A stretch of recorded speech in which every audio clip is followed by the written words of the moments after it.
I guess I got confused when Trump made the announcement about Tom Homan. He said, quote, I'm pleased to announce that Tom Homan, and said that he's in charge of our nation's borders. So I guess, again, I'd just like to go back to you. How are you going to work with Mr. Homan?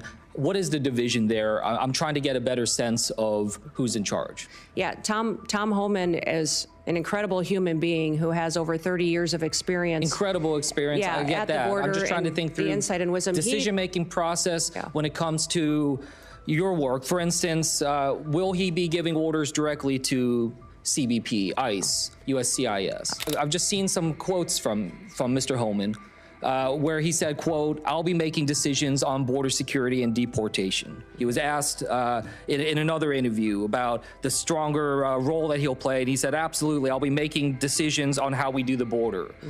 So I just raise that as a concern of mine, because not only is that about the function of our executive branch, but also the capabilities of this committee to be able to properly do our constitutional duties for oversight, the ability for us to be able to have that conversation. We can talk to you, engage with you. That is the direct way.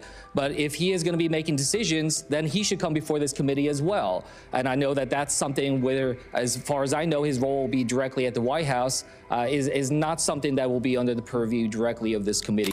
You'll be taking over a massive federal government agency, 240,000 employees. It's probably too massive. I think had I been there back then, I don't think I would have assembled these 22 different agencies in this massive department, but that's what we've got.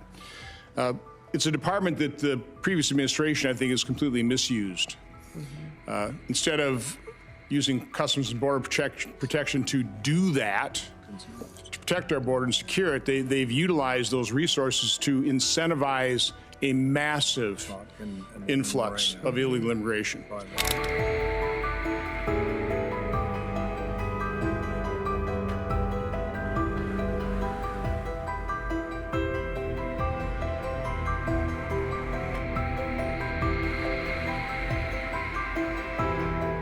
Thank you, Chairman. Governor, it's good to see you. Good to see you again, Thanks for too. coming before our committee. I wanted to just ask you, not just about your work, but how it's going to fit into the broader incoming Trump administration. And in particular, I guess I'm uncertain about roles and responsibilities regarding your position and Tom Homan's.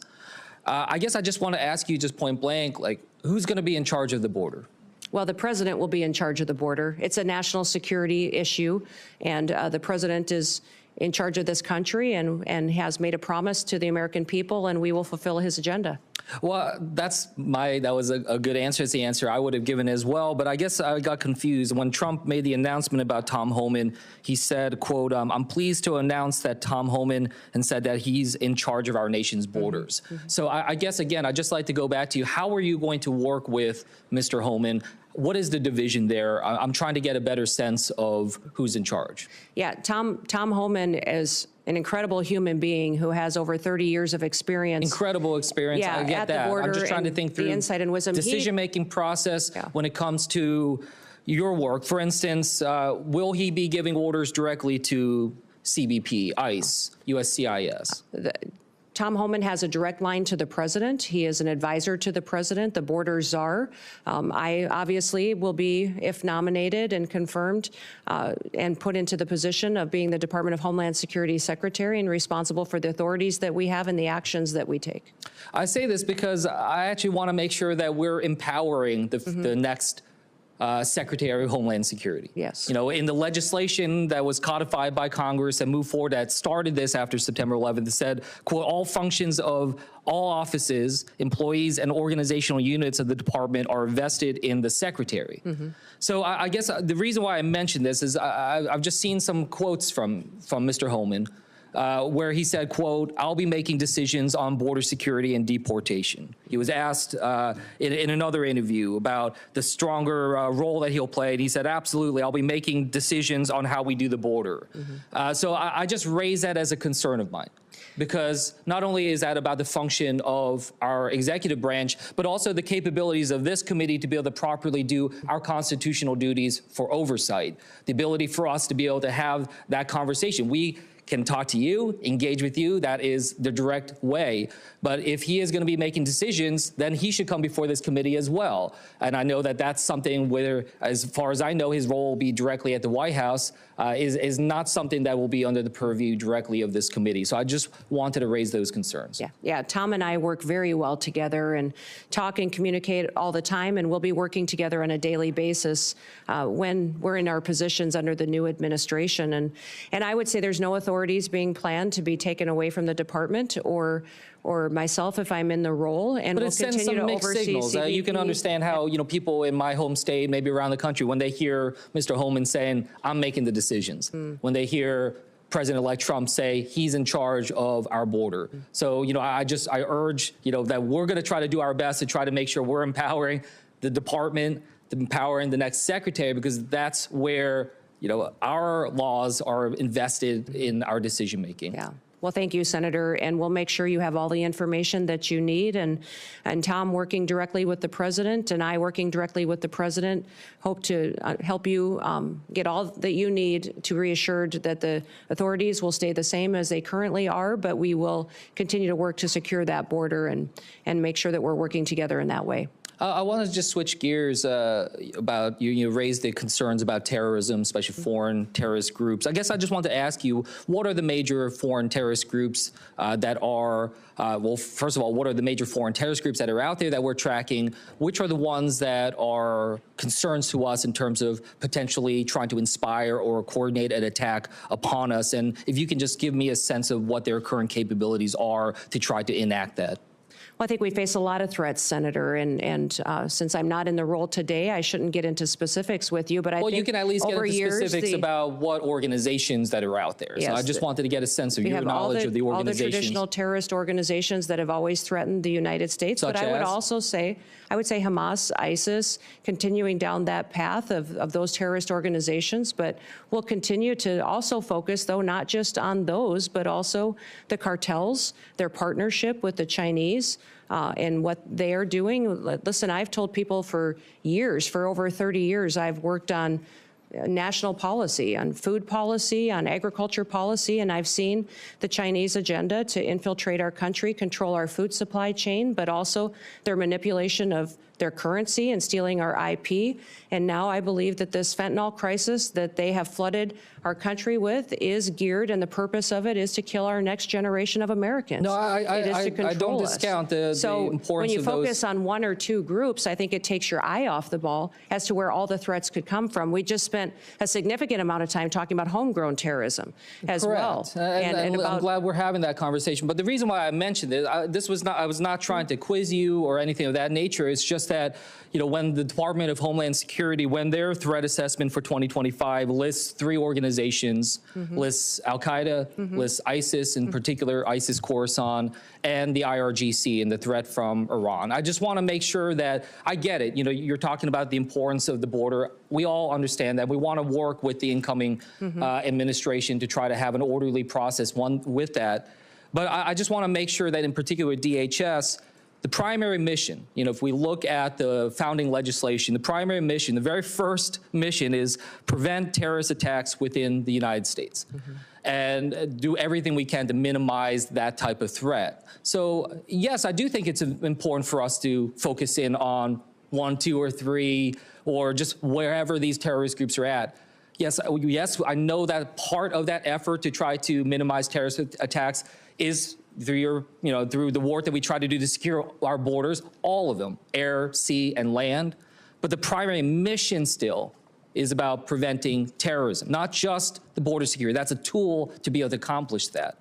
So I just raise that with you. I want to make sure that the next Homeland Security Secretary has a very detailed knowledge and understanding about the terrorist groups, their capabilities, and is tracking that on an absolute daily basis, and that they understand that is their top mission. And with that, I'll yield back to the chairman. Senator Johnson. Governor Noem, welcome, and thank you for your willingness to serve. You'll be taking over a massive federal government agency, 240,000 employees. It's probably too massive. I think had I been there back then, I don't think I would have assembled these 22 different agencies in this massive department, but that's what we've got. It's a department that the previous administration, I think, has completely misused. Instead of using Customs and Border Protection to do that, to protect our border and secure it, they've utilized those resources to incentivize a massive influx of illegal immigration. Instead of using the Cybersecurity Infrastructure Security Agency to do that, they instead engaged in mission creep and utilized it to censor Americans with the Misinformation Board. I am concerned about disaster relief, just federal disaster relief in general, creating greater and greater and increasing levels of moral hazard, resulting in higher costs of these disasters. So let's cover each one of those kind of in order. How do you gain control over a massive agency whose resources and personnel have been misused? I mean, how do you root out those individuals who, instead of securing our border, opened it up and facilitated this? Well, Senator, this has been a big topic of conversation in most of the meetings that I've had with the members of this committee was how do we fix this agency, which the reputation is that it's broken and dysfunctional. I think that was the question I get asked the most is why would you want to head up such a dysfunctional department?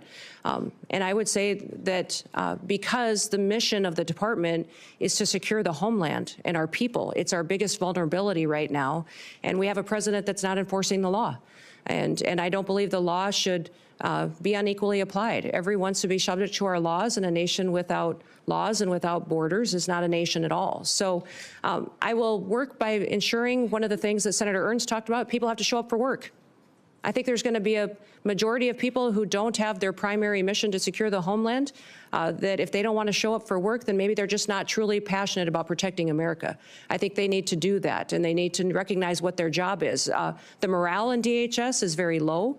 I'm going to let people do their jobs. I'm going to remind them what their jobs are. Some of these Border Patrol agents haven't been able to do their jobs for a very long time. They've been processing paperwork and facilitating an invasion when they should be back securing our border, which is why they were recruited and wanted to serve there to begin with. We're going to build partnerships with local law enforcement, with ICE and task forces. So we're communicating again with local sheriffs and mayors and law enforcement to partner together. When you talk about the fact that this is such a broken agency that needs so much improvement, a lot of it goes back to why we're recreated and are we fulfilling that mission and making sure that these individuals are getting back on task. So under my chairmanship and under the Trump administration, we did rename a part of DHS, the Cybersecurity Information Security Agency. I in no way, shape, or form ever contemplated that the sub-agency within DHS that was really focused on securing us against the cyber threats and other threats to our infrastructure would ever be used to violate the Constitution the way it was used to violate the Constitution under the Biden administration. This administration has been completely opaque. We do not have the information to know in the communication in terms of what all happened here.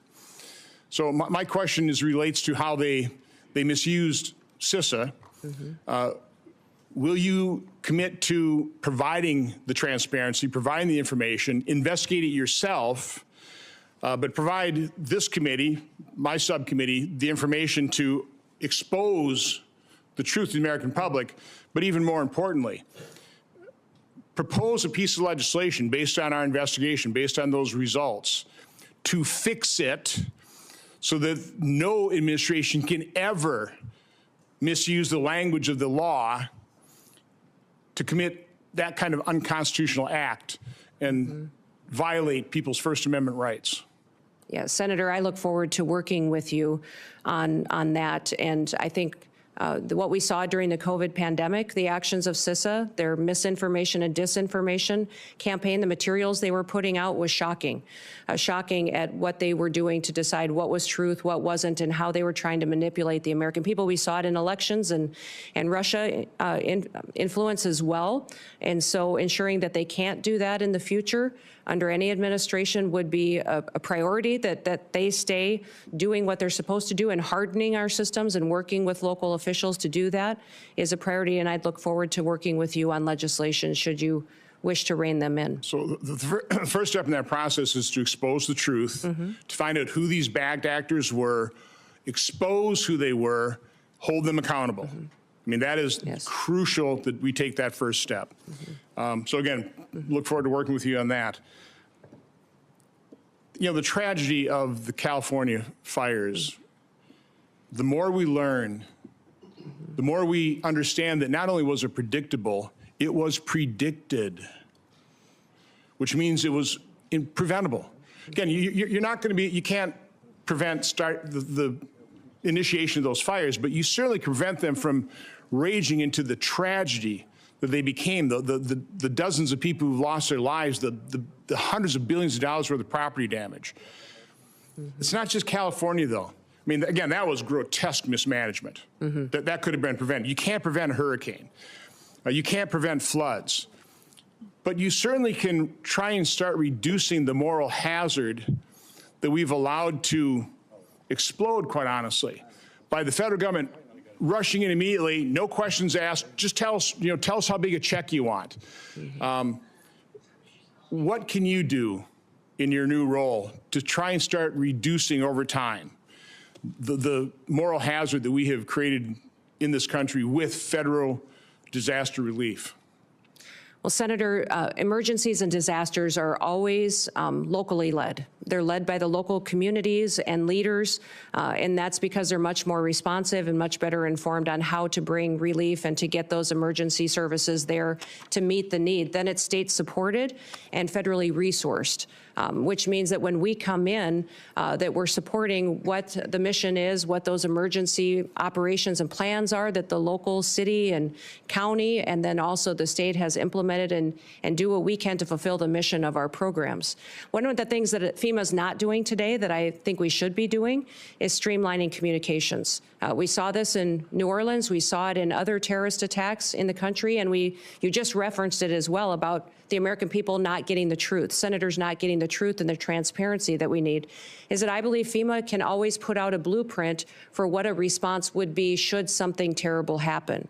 And when we look at the Secret Service, what happened in Butler, we saw that communication was an issue, that the Secret Service wasn't communicating and balls were getting dropped with local authorities, local law enforcement, and we can put forward a blueprint for how communication can happen and be streamlined between the federal government, the state, and the local entities so that should something happen, this is how we talk to each other to make sure that the public has the facts, they're not getting misinformation, which happened with the New Orleans terror attack just recently, but also up in Pennsylvania as well. That blueprint is what we do at the state level that FEMA has failed to do, to proactively educate the public on what everybody's roles are, what we do should something happen, whether it be a natural disaster or a terrorist attack or an emergency response is needed, that we can put out those blueprints ahead of time, educate people, train those local entities, which they currently do to a certain extent today, but not good enough to really know that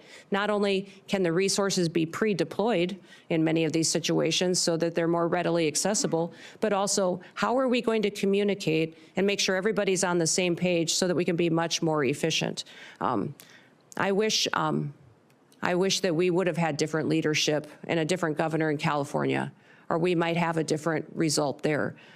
But in the Department of Homeland Security, we can do all that we can to make sure that the people that live in California know that they're going to get a response from the federal government that's appropriate, and we did all that we could to make sure that they had the information ahead of time so they could protect themselves when they do have a failure in leadership like we've seen. Well, thank you and good luck. You bet.